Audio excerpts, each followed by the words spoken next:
ایک زمین جس پر صدیوں تک ایک ایسا بادشاہ حکمرانی کرتا رہا جو صرف تاج کا نہیں خدا ہونے کا دعویٰ کرتا تھا۔ میں تمہارا سب سے بڑا رب ہوں، جس کے لیے لوگ زمین پر نہیں سجدوں میں چلتے رہے۔ اور پھر ایک ایسی رات جب اس بادشاہ کی نیند ایک خواب نے چھین لی، اور جب موت اس کے سامنے آئی تو وہ پانی کی ایک بوند کا بھی مقابلہ نہ کر سکا۔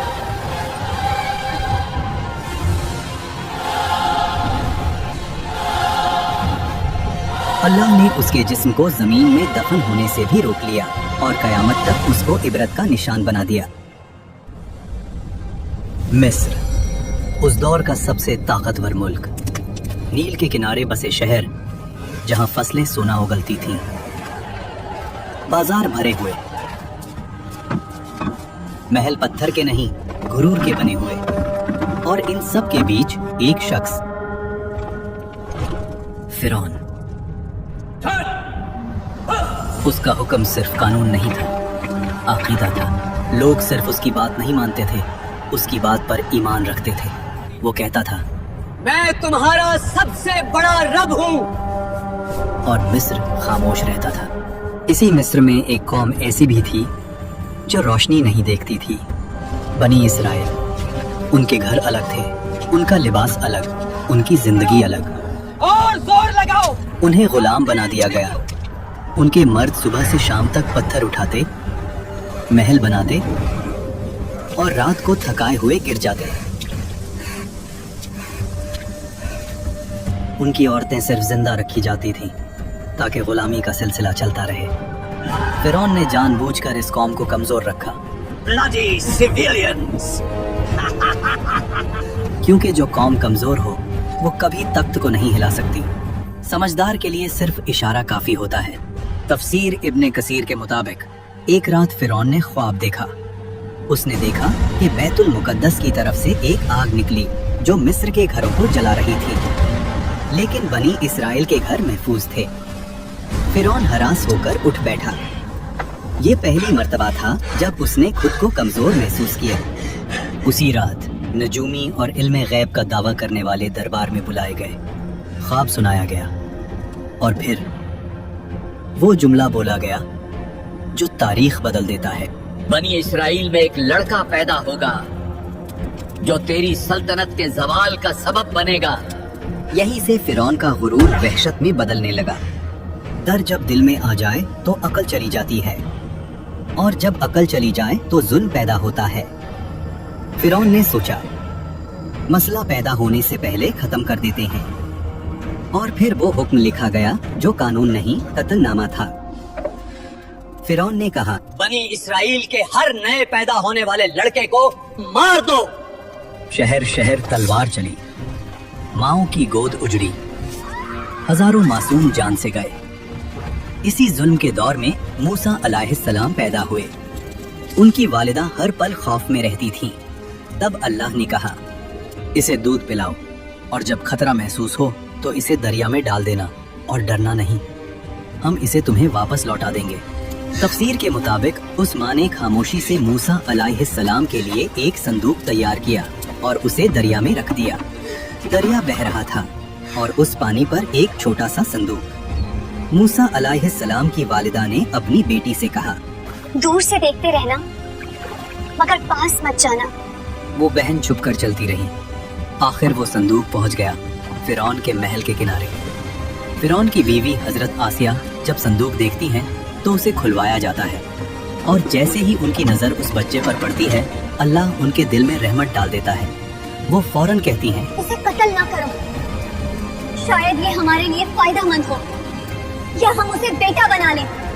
فرعون نے بچے کو دیکھا، اسی قوم کا بچہ جس کی نسل کو وہ مٹا رہا تھا، لیکن گھمنڈ بول اٹھا، یہ بچہ کیا بگاڑ لے گا۔ اور یہیں سے فرعون کے زوال کا وقت شروع ہو گیا۔ موسیٰ علیہ السلام کسی اور عورت کا دودھ قبول نہیں کرتے۔ محل پریشان ہو جاتا ہے، اور تب وہ بہن آگے بڑھتی ہے اور کہتی ہے، میں آپ کو ایک ایسی عورت کا بتاتی ہوں جو اس بچے کی پرورش اچھی طرح کر سکے۔ اور یوں جس ماں نے اپنے بچے کو دریا میں ڈالا تھا अल्लाह ने उसे महल की इज्जत के साथ वापस लौटा दिया। वक्त गुजरता गया और मूसा अलैहिस्सलाम जवान हो गए।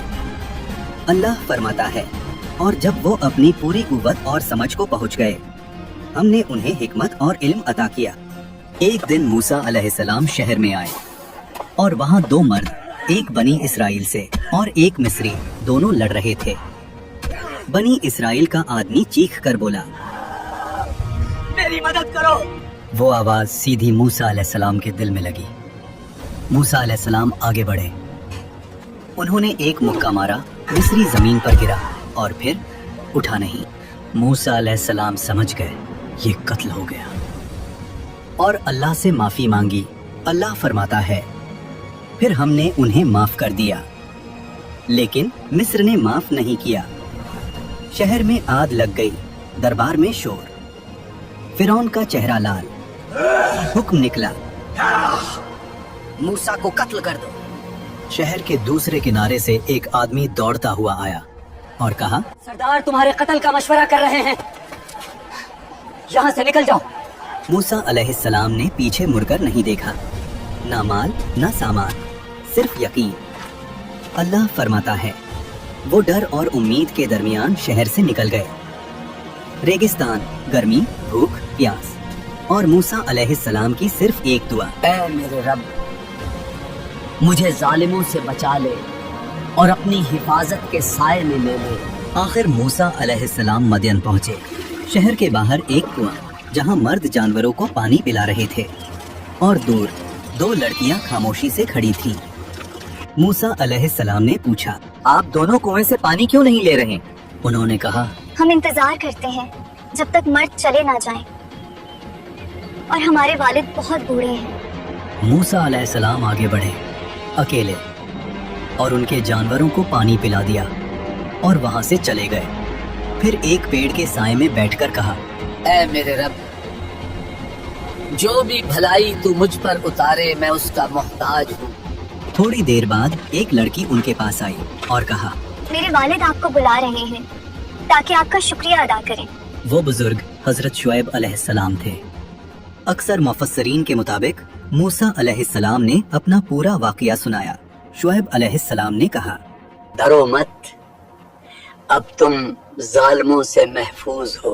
शुएब अलैहिस्सलाम की बेटी ने कहा, अब्बा, इन्हें काम पर रख लें, ये ताकतवर भी हैं और अमानतदार भी। हजरत शुएब अलैहिस्सलाम ने कहा, मैं अपनी बेटी का निकाह तुमसे करना चाहता हूँ, शर्त ये कि 8 साल हमारी खिदमत करो और अगर 10 साल पूरे करो तो तुम्हारी मर्जी। मूसा अलैहिस्सलाम ने कबूल किया। ये 10 साल कोई आम साल नहीं थे। बकरियां चराना, तन्हाई, सब्र, रहमत। मिस्र का शहजादा अब चरवाहा था और अल्लाह यही से नबी बनाता है। जब मुद्दत पूरी हुई, मूसा अलैहिस्सलाम अपनी बीवी के साथ मिस्र की तरफ रवाना हुए। रात का वक्त, सर्दी, सहरा, और फिर मूसा अलैहिस्सलाम ने दूर पहाड़ पर एक रोशनी देखी और अपनी बीवी से कहा, तुम यहीं रुको, मैं आग लाता हूँ या कोई रास्ता पूछ कर आता हूँ। लेकिन वो आग नहीं थी। जब मूसा अलैहिस्सलाम करीब गए, आवाज आई, ऐ मूसा। मूसा अलैहिस्सलाम का जिस्म कांप गया। मैं ही तेरा रब हूँ, अपने जूते उतार दो। तू मुकद्दस वादी तुआ में है, मैंने तुझे चुना है। अल्लाह ने फरमाया, फिरौन के पास जाओ, वो सरकश हो चुका है। तुम्हारी लाठी एक निशानी है और हमने इसमें एक खास ताकत रखी है। और मूसा अलैहिस्सलाम ने कहा, ऐ रब, मेरी जबान में गिरा है, मेरे भाई हारून अलैहिस्सलाम को मेरा मददगार बना दे। अल्लाह ने फरमाया, तेरी दुआ कबूल की गई। और फिर मूसा अलैहिस्सलाम अपने भाई हारून अलैहिस्सलाम के साथ फिरौन के महल में गए।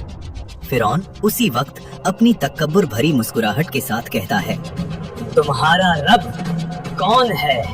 मूसा अलैहिस्सलाम ने जवाब दिया, मेरा रब वही है जो जिंदगी और मौत देता है।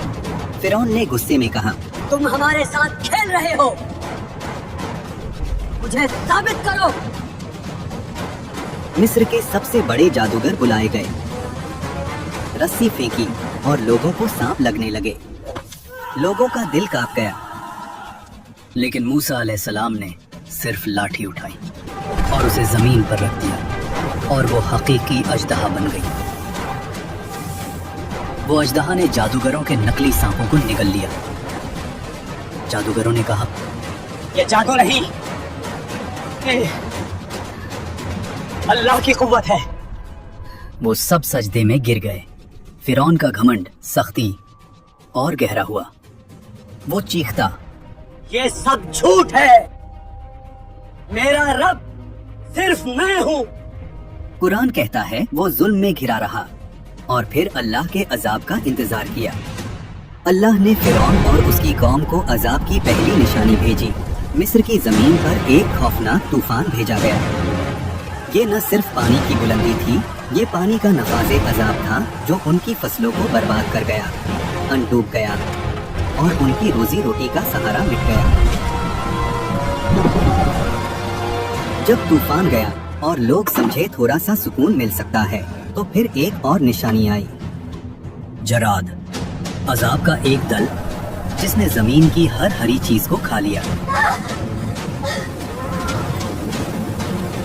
एक और अजाब भेजा गया, कुम्मल, लोगों के जिस्म पर चिपक गया और हर चीज को परेशान करता गया। हर पल याद दिलाता था, ये कुदरत अल्लाह की तरफ से है, ना तुम्हारी हवा से। और फिर एक और निशानी बढ़ते हुए आई, जब हर कोने से मेंढक निकलना शुरू हुए। ये कोई आम मौसम की तब्दीली नहीं, लफ्जों के बिना आवाज लेने वाला अजाब था। पांचवा अजाब और मिस्र का पानी लाल रंग का हो गया। मछलियां डूब गईं, पानी गंदगी से भरा हुआ। और फिरौन फिर कहता, ये सब मूसा का जादू है।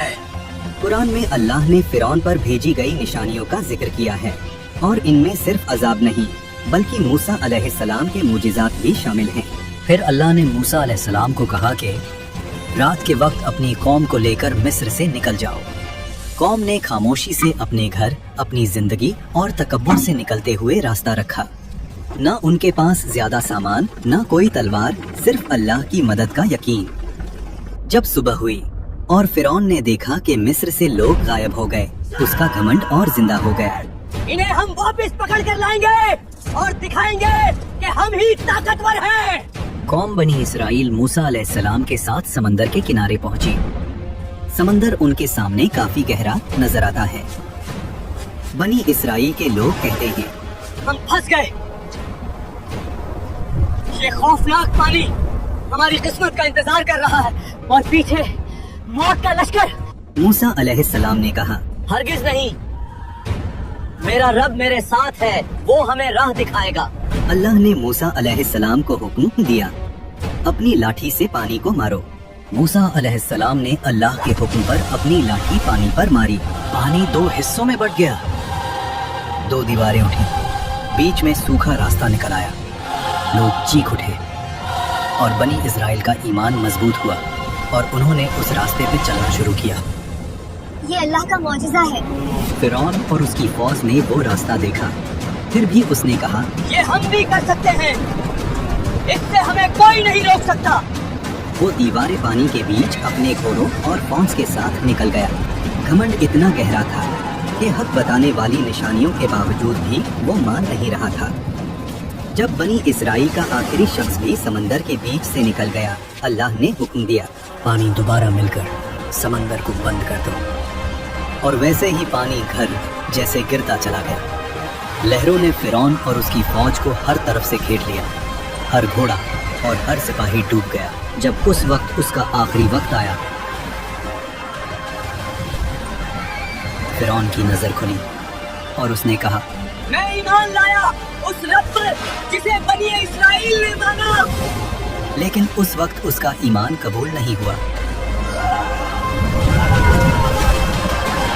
अल्लाह ने फरमाया कि आज हम तेरा जिस्म बचाएंगे ताकि वो सबके लिए इबरत बने।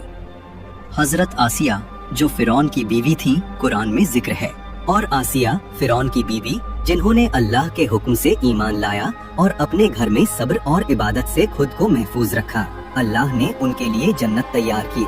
इस वाकया ने दिखाया कि दुनिया का सबसे बड़ा घमंड भी सिर्फ एक इंसानी मौत का शिकार है। اگر آپ کو یہ واقعہ سمجھ آیا اور آپ اس کا پارٹ 2 بھی دیکھنا چاہتے ہیں تو ویڈیو کو زیادہ سے زیادہ لائک کریں، سبسکرائب کریں اور کمنٹ میں اللہ اکبر لکھنا نہ بھولیں۔